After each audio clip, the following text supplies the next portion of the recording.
The Menzies government refers to the period of federal executive government of Australia led by Prime Minister Robert Menzies. It was made up of members of a Liberal Party of Australia, Country Party of Australia coalition in the Australian Parliament from 1949 to 1966.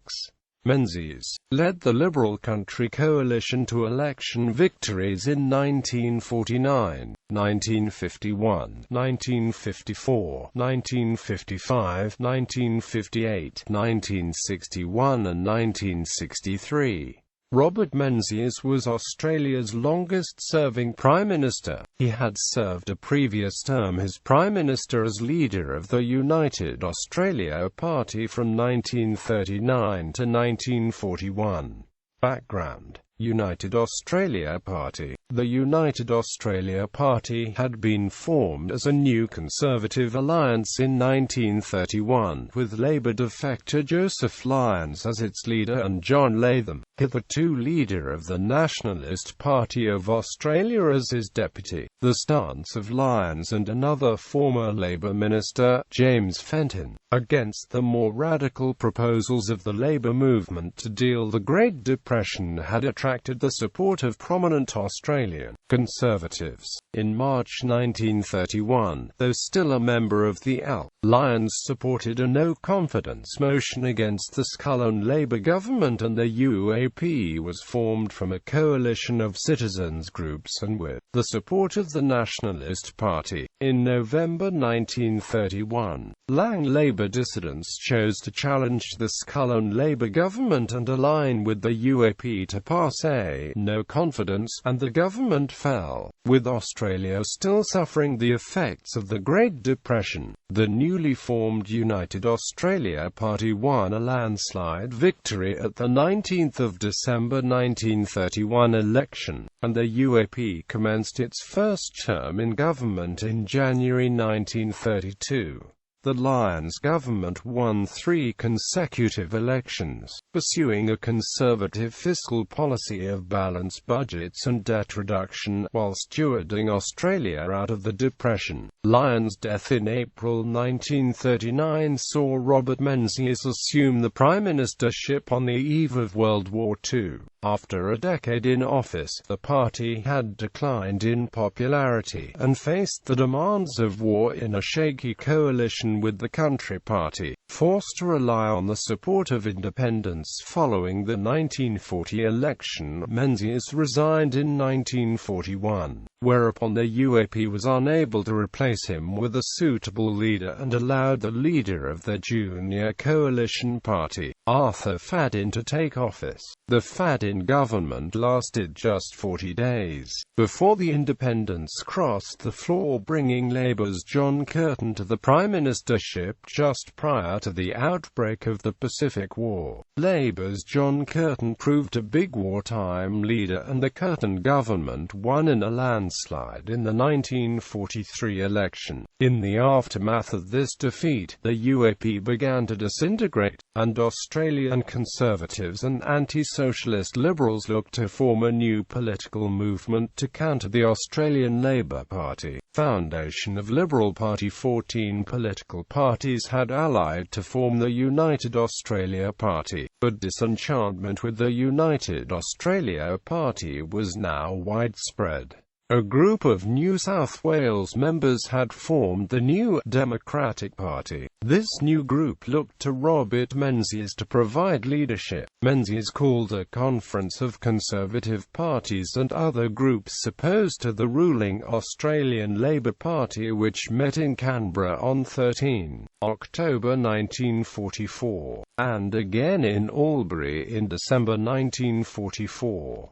The formation of the party was formally announced at Sydney Town Hall on 31 August 1945. Menzies had served as Prime Minister as leader of the United Australia Party from 1939 to 1941. From 1942 onward, Menzies had maintained his public profile with his series of Forgotten People radio talks, similar to U.S. President Franklin D. Roosevelt's fireside chats of the 1930s, in which he spoke of the middle class as the backbone of Australia, but as nevertheless having been taken for granted by political parties and, if being effectively powerless because of lack of wealth on the one hand, and lack of organization on the other.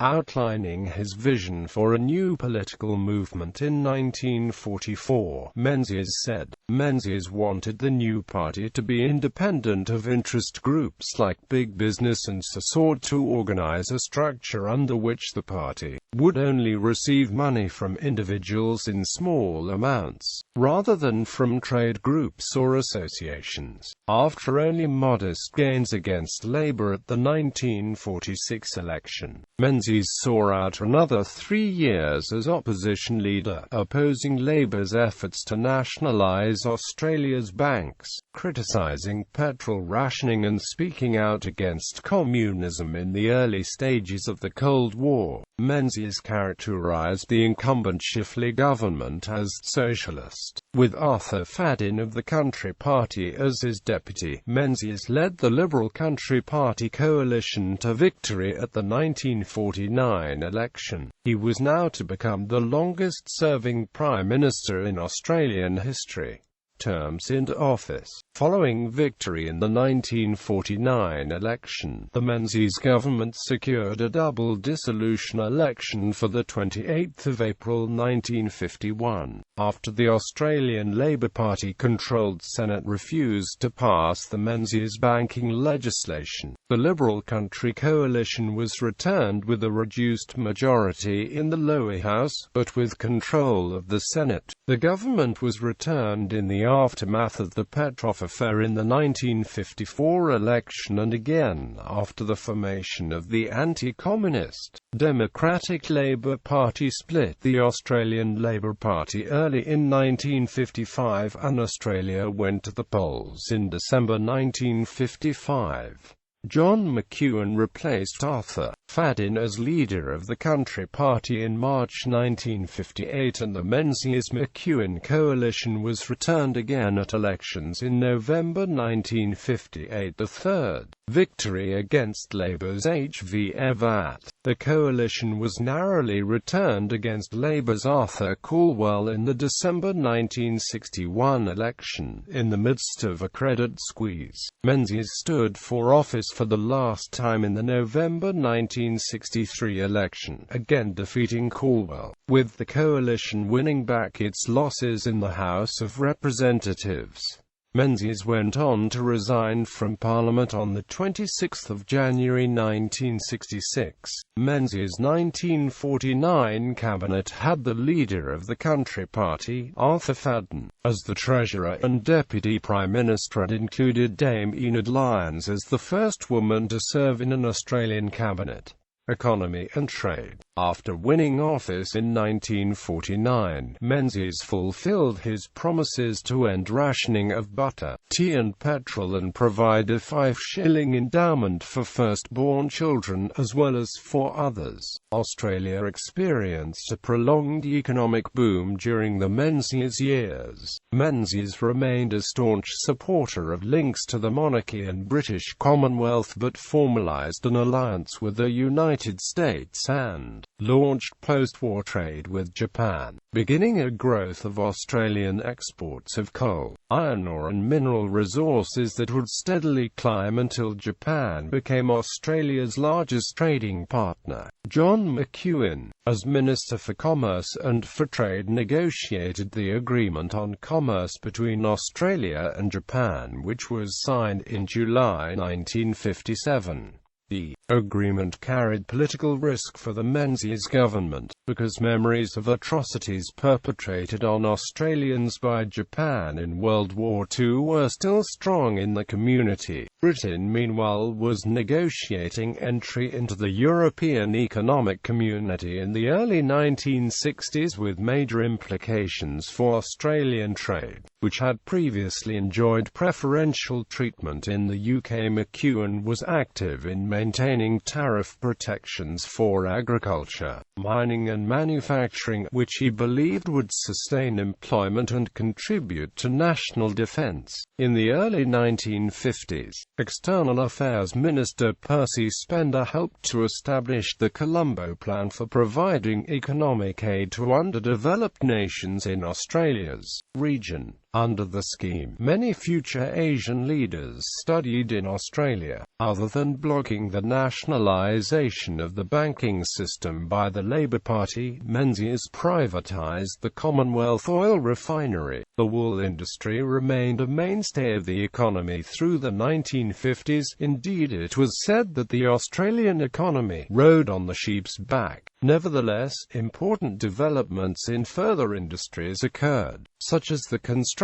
of Australia's first commercial oil field at Moonee in Queensland in 1961. In 1960, the government split the Commonwealth Bank of Australia into the Commonwealth Banking Corporation and the Reserve Bank of Australia. While for most Australians the Menzies era was an era of prosperity, the nation experienced high inflation during the early years of Menzies' rule. The Korean War increased demand for commodities.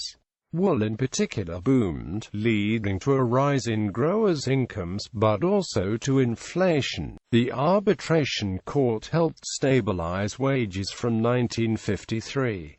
From 1959–1960, Australia experienced something of a boom, spurred by overseas speculators and high domestic spending, resulting in recession by 1961. Following a horror mini-budget designed to slow the economy, unemployment reaching 2.1%, and Menzies went on to win the 1961 election by just one seat. Following the election, Menzies and Treasurer Harold Holt introduced another mini-budget designed to spur growth, and the economy was in recovery. Foreign affairs. The Menzies era saw immense regional changes, with post-war reconstruction and the withdrawal of European powers and the British Empire from the Far East, the consolidation of communist regimes in China, North Vietnam, North Korea, and communist insurgencies elsewhere.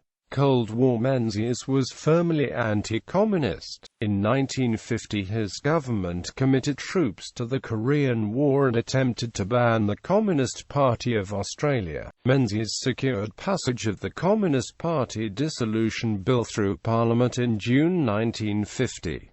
Although it had popular support, for many it went too far in such measures as allowing the disqualifying of declared communists from public offices or industries considered vital to defense.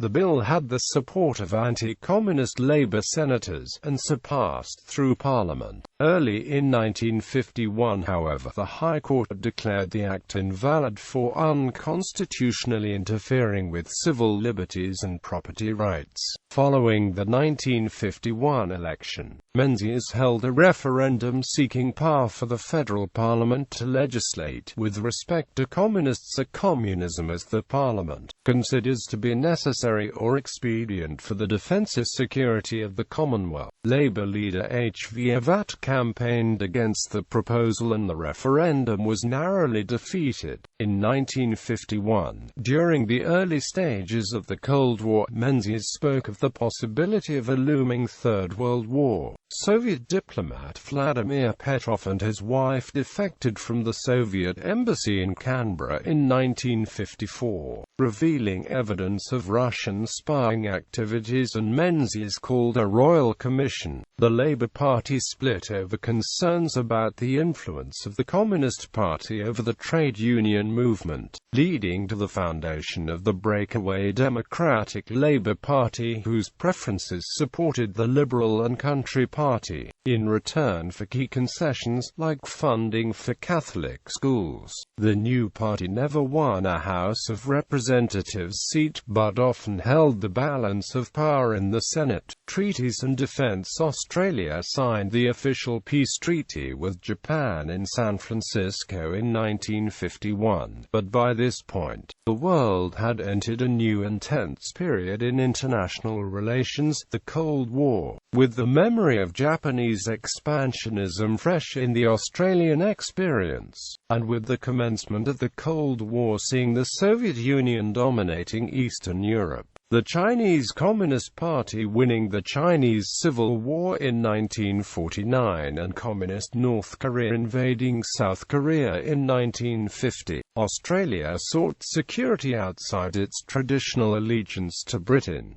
In June 1950, Communist North Korea invaded South Korea. The Menzies government responded to a United States-led United Nations Security Council request for military aid for South Korea and diverted forces from occupied Japan to begin Australia's involvement in the Korean War. The entry of Communist China into the war saw Allied forces driven backwards down the peninsula. After fighting to a bitter standstill, the UN and North Korea signed a ceasefire agreement in July 1953. Australian forces had participated in such major battles as Kapyong and Mariang Sanj. 17,000 Australians had served, and casualties amounted to more than 1,500, of whom 339 were killed. Analysts voiced fear of the domino theory, according to which Southeast Asia would fall to communism state by state. In defense policy, Menzies moved Australia to a policy of forward defense and committed troops against communist insurgencies in Southeast Asia, the Malayan Emergency, and Indonesia's policy of confrontation. And near the end of Menzies' prime ministership, the early stages of the Vietnam War. In 1951, the first call-ups were made under the National Service Act, which provided for compulsory military training of 18-year-old men, who were then to remain on the Army Reserve for 5 years. The scheme trained 227,000 men between 1951 and 1960. In 1952, a program of British nuclear weapons testing began in Australia. The program was based at Maralinga, South Australia from 1954 until 1963. National service was reintroduced in 1964, in the form of the National Service Lottery, under which marbles of birth dates were drawn from a lottery barrel. The scheme remained in place until 1972 and saw 63,000 men conscripted. The Menzies government entered the first formal military alliance outside of the British Commonwealth with the signing of the ANZ-US Treaty between Australia, New Zealand and the United States in San Francisco in 1951. External Affairs Minister Percy Spender had put forward the proposal to work along similar lines to the NATO alliance. The treaty declared that any attack on one of the three parties in the Pacific area would be viewed as a threat to each, and that the common danger would be met in accordance with each nation's constitutional processes. In 1954, the Menzies government signed the Southeast Asia Collective Defense Treaty as a Southeast Asian counterpart to NATO. In 1959, Australia signed the Antarctic Treaty, agreeing a legal framework for the management of Antarctica. Suez crisis. Robert Menzies was dispatched to Cairo by an 18-nation committee to act as chairman in negotiations with Egyptian President Nasser following his 1956 Nationalization of the Suez Canal. During the Suez Crisis, Western powers had built the trade canal, but Egypt was now seeking to exclude them from a role in its ownership and management. Menzies felt that as his actions threatened Australia's interests as a trading nation and an ally of Britain. Menzies' 7th of September official communique to NASA presented a case for compensation for the Suez Canal Company and the establishment of principles for the future use of the canal that would ensure that it would continue to be an international waterway operated free of politics or national discrimination, and with financial structure so secure and in international confidence so high that an expanding and improving future for the canal could be guaranteed, and called for a convention to recognize Egyptian sovereignty of the canal, but for the establishment of an international body to run the canal. NASA saw such measures as a derogation from Egyptian sovereignty and rejected Menzies' proposals. Menzies hinted to NASA that Britain and France might use force to resolve the crisis, but United States President Eisenhower openly opposed the use of force, and Menzies left Egypt without success. Menzies voiced support for the subsequent Anglo-French military operation in Egypt, which resulted in a humiliating withdrawal and the resignation of the British Prime Minister, Anthony Eden. Commonwealth of Nations. The Menzies era saw the sunset on the British Empire and the expansion of the Commonwealth of Nations as its successor. Menzies and Australians in general remained deeply loyal to the institution of the monarchy in Australia, and the 1954 royal tour by Queen Elizabeth II and her consort, Prince Philip, was greeted by wild enthusiasm across the continent. Harold Macmillan then became the first British Prime Minister to visit in 1958. The first tour by a reigning monarch saw her cover 10,000 miles by air and 2,000 miles by ground. On a later royal tour in 1963, Menzies famously and effusively praised Queen Elizabeth by quoting an Elizabethan-era poem, "I did but see her passing by, and yet I love her till I die." As decolonization proceeded around the British Empire, the Menzies government followed Britain's lead and imposed economic sanctions on southern Rhodesia when the Ian Smith government had declared self-government to maintain white minority rule, society and welfare. The Menzies government instigated a series of important reforms to immigration laws, which resulted in the erosion of the restrictions of the unofficial White Australia policy, which had privileged British migrants over all others since the time of Australian Federation in 1901, and abolished restrictions on voting rights for Aborigines, which had persisted in some jurisdictions.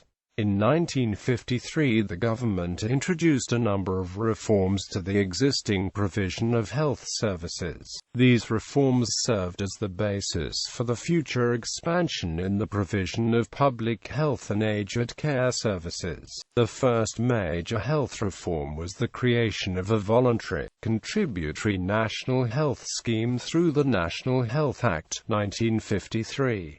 This was followed by the Aged Persons Homes Act, 1954, the Aged and Disabled Persons Care Act, 1954, and the Home Nursing Subsidy Act, 1956. National subsidies for residential aged care services commenced in 1963. In implementing these reforms, the Menzies government promoted the role of private insurance funds and private healthcare providers, rather than adopting the model adopted in the United Kingdom with the introduction of the National Health Service in the 1940s. In 1960, the Menzies government introduced a new pharmaceutical benefits scheme, which expanded the range of prescribed medicines subsidized by the government. In 1961, The Matrimonial Causes Act introduced a uniform divorce law across Australia and recognised no-fault divorce by allowing a specified period of separation as sufficient grounds for a divorce.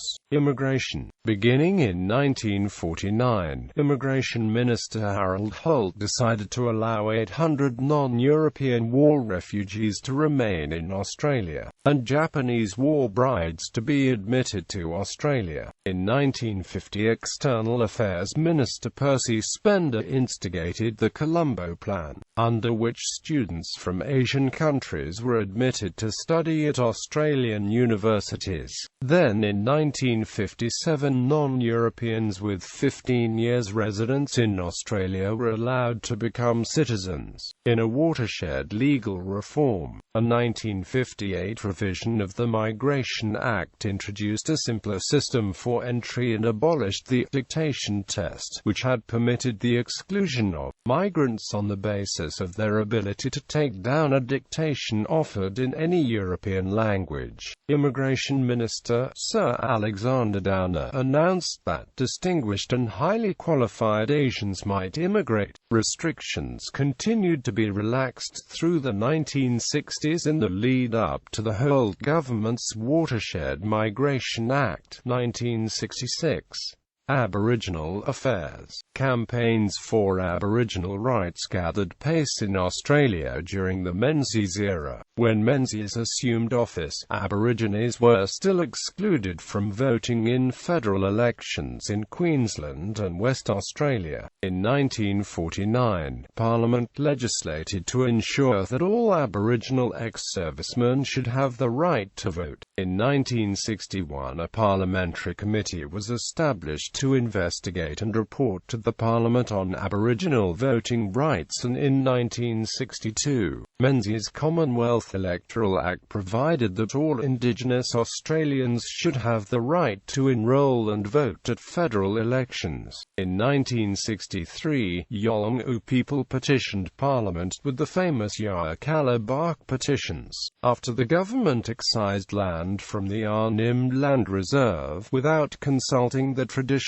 owners, echoing developments in the United States and elsewhere in the Western world and the disintegrating colonial empires. Attitudes to race underwent significant shifts in Australia during the Menzies era. Aboriginal artists like Albert Namatjira gained great popularity and be presented to the Queen on her first royal tour, but under existing law still needed to be granted Australian citizenship. Indigenous activists like Douglas Nicholls and Faith Bandler continued the long campaign of lobbying governments for legal reform, and University of Sydney students led by Charles N. Perkins sought to expose inequalities with the freedom rides in the mid-60s. Menzies' successor Harold Holt instigated the famous 1967 referendum, which saw a 90% endorsement from the electorate to automatically include Aboriginal peoples in the national census.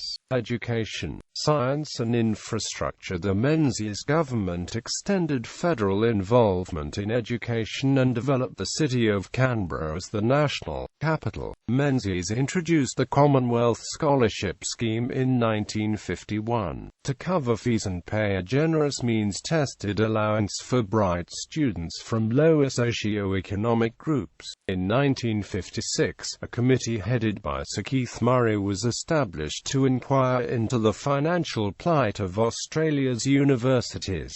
Menzies pumped funds into the sector under conditions which preserved the autonomy of universities. In 1954, the government established Mawson Station in Antarctica as Australia's first permanent base on the continent, and in 1957, Davis Station was constructed. In 1956, television in Australia began broadcasting. In a significant step, Menzies opted for a hybrid system, licensing both commercial and public broadcasters. The Australian Atomic Energy Commission was set up under the Atomic Energy Act in 1953, and Lucas Heights nuclear reactor commenced operation in 1958. From 1960 the government allowed the United States to establish satellite tracking stations in the ACT, resulting in the construction of Auroral Creek, Honeysuckle Creek and Tidbinbilla. The National Astronomical Observatory, a 64-meter radio telescope at Parkes, was opened in 1961.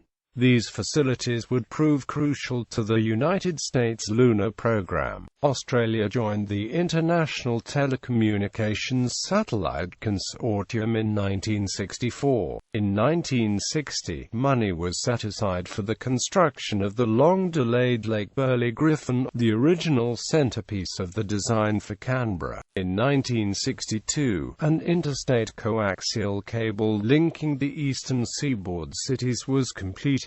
International direct dial was achieved with the opening of the Commonwealth Pacific Cable in 1963, in a scheme designed to link the Commonwealth by phone. Menzies era. In his last address to the Liberal Party Federal Council in 1964, Menzies reflected on the Liberal creed as follows: though often characterized as a conservative period in Australian history, the Menzies era was a period of sustained economic boom with rapid technological advance, and Australia experienced the beginnings of sweeping social change, with the arrivals of rock and roll music and television in the 1950s. Melbourne hosted the Olympics, and iconic Australian performers like Barry Humphries, Johnny O'Keefe and Slim Dusty emerged in the arts scene during the 1950s. Though support for the monarchy in Australia remained strong, Australia's cultural and political identity began a slow shift away from its traditional British allegiance.